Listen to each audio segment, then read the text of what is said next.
Hello दोस्तों, स्वागत है आपका हमारे YouTube चैनल पर। दोस्तों, आज के इस वीडियो में हम आपको कुछ 8 से 10 ऐसी बातें बताएंगे जो कि ज़्यादातर लोग अपने घर में इस तरीके की गलती करते हैं और जिससे उनके घर का कॉस्ट जो है बढ़ जाता है।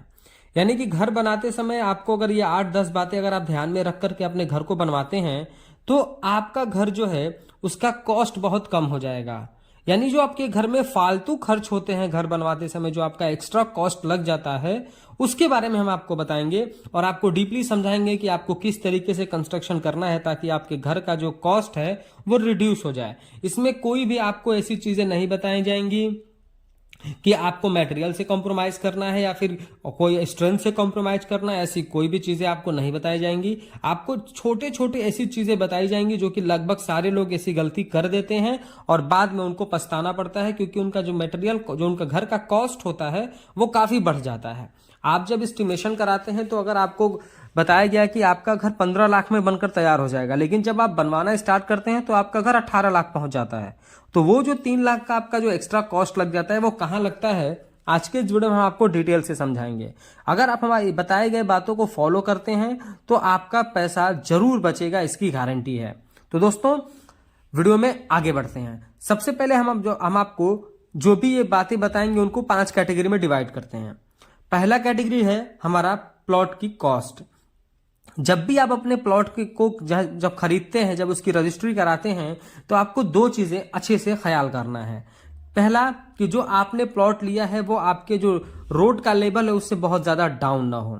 ऐसा क्यों कहा जा रहा है कि मान लीजिए आपने जो प्लॉट ले लिया वो रोड से काफी डाउन है, और जब डाउन 5 फीट अगर मान लीजिए वो डाउन है तो फिर आपको वहां पर फिलिंग मटेरियल लगेगा, और फिलिंग मटेरियल से आपके घर का कॉस्ट बहुत ज्यादा बढ़ जाता है। सपोज करिए कि अगर आप 5 फीट की फिलिंग करने के लिए अगर आप वहां पर 100 टाली जो है अगर आप वहां पर सॉइल डलवाते हैं तो आपका कॉस्ट कितना ज्यादा बढ़ जाता है।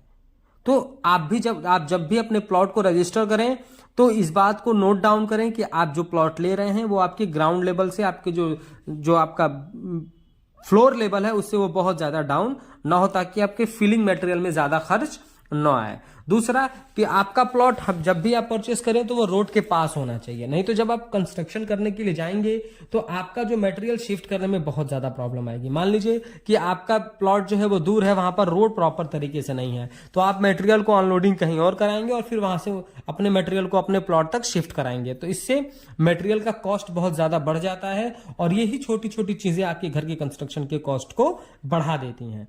तो यही तो हमारा प्लॉट कॉस्ट हो गया। अब हमारा क्या है, डिजाइनिंग का। दूसरा जो हमारा कैटेगरी है वो है डिजाइनिंग का। पहले लोग क्या करते हैं कि अच्छे आर्किटेक्ट और इंजीनियर से ड्राइंग नहीं करवाते हैं। वो लोग किसी मिस्त्री या किसी की बातों में आकर के जैसा वैसा अपना कंस्ट्रक्शन स्टार्ट कर देते हैं और बाद में जरूरत के हिसाब से वहां पर तोड़ फोड़ करते हैं। तो तोड़ फोड़ करने से एक तो पहले आपने बनवाया उसका कॉस्ट, फिर आप उसको तोड़ते हैं उसका कॉस्ट, और फिर वहां पर नई तरीके से बनवाते हैं उसका कॉस्ट। यानी जो काम एक बार में हो जाना चाहिए वो 3 गुना कॉस्ट में होता है। तो आपको ऐसा नहीं करना है। आपको करना यह है कि आपको किसी अच्छे आर्किटेक्ट इंजीनियर से ड्राइंग बनवानी है।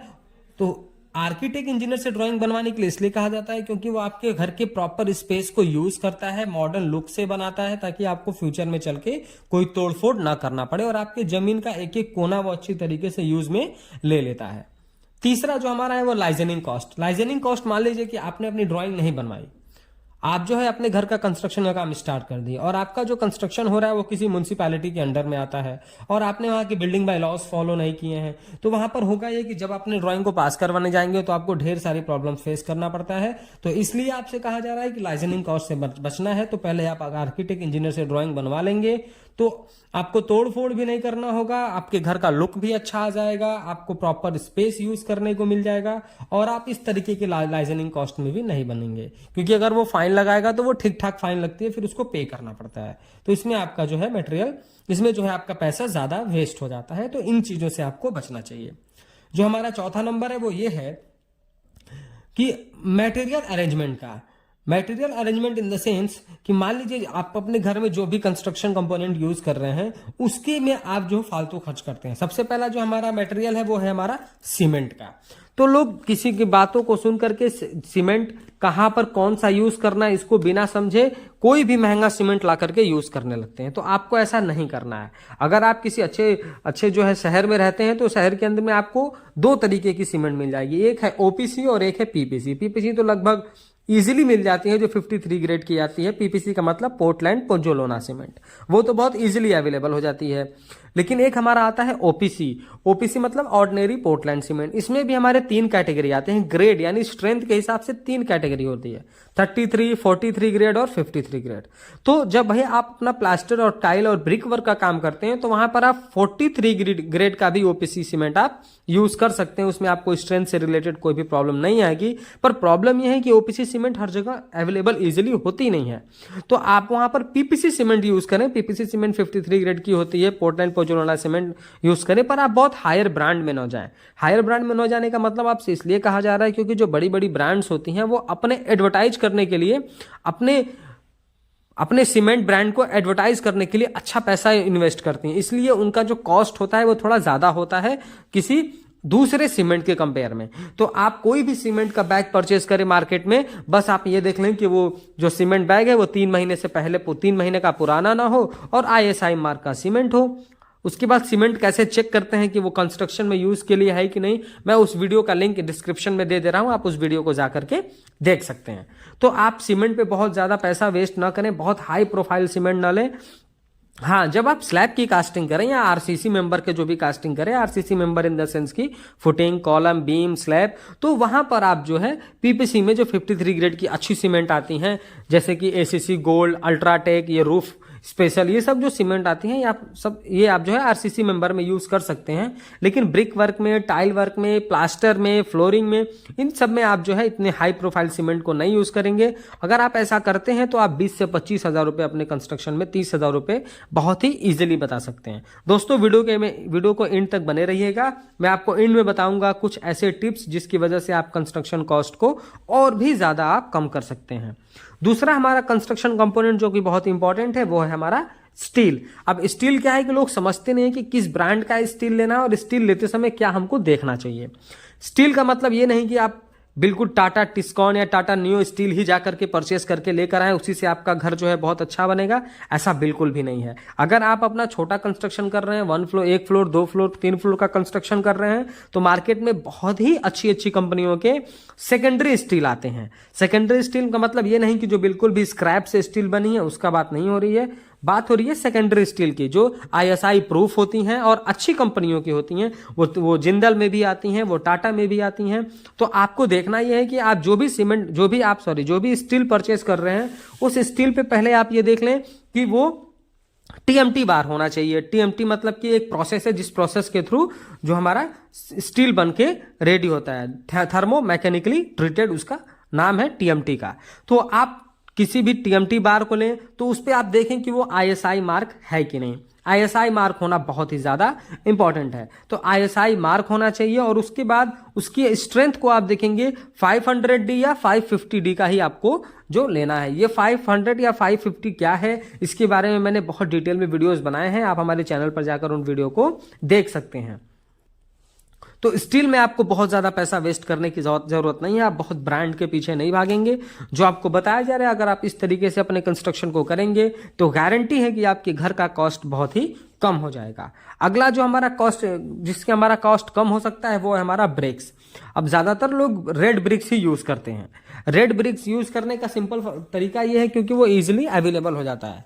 पर आप कोशिश करेंगे कि आपके वहां एएसी ब्लॉक मिलता है कि नहीं। अगर आपके पास एएसी ब्लॉक मिलता है तो आप उसको यूज करेंगे। क्यों?